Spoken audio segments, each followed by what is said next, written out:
তবলিগের যে বিভাজনের বিষয়টা, এটা আসলে অনেক অভ্যন্তরীণ বিষয়।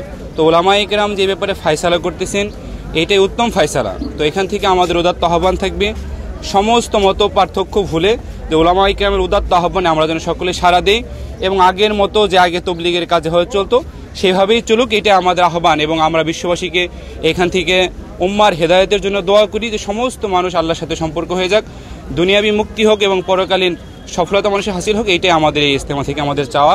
আমরা চাচ্ছি যে সকল মানুষ যেন ওলামায়ে কেরামের নেতৃত্বে এসে একসঙ্গে কাঁধে কাঁধ মিলে যেন কাজ করতে পারি, এই সকলে আমাদের চাওয়া।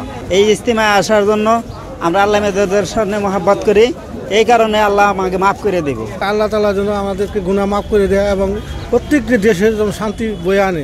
আমরা দেশের মানুষের জন্য কল্যাণের জন্য দোয়া করব, যাতে করে সারা পৃথিবীর মানুষ ইমানের উপর আমলের উপর অটল থাকতে পারে। এই দোয়া, এই কামনার জন্য আমরা ইজতেমা মাঠে আগমন করেছি।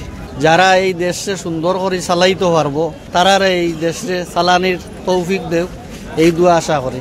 ইজতেমা শেষে যিনারা এখানে অংশগ্রহণ করবে, অর্থাৎ প্রায় 22টি জেলা এবং ঢাকার একাংশ, এবং প্রথম ধাপেও যারা অংশগ্রহণ করেছিল সবাই 2টা ধাপের মতো বিভক্ত হয়ে যায়।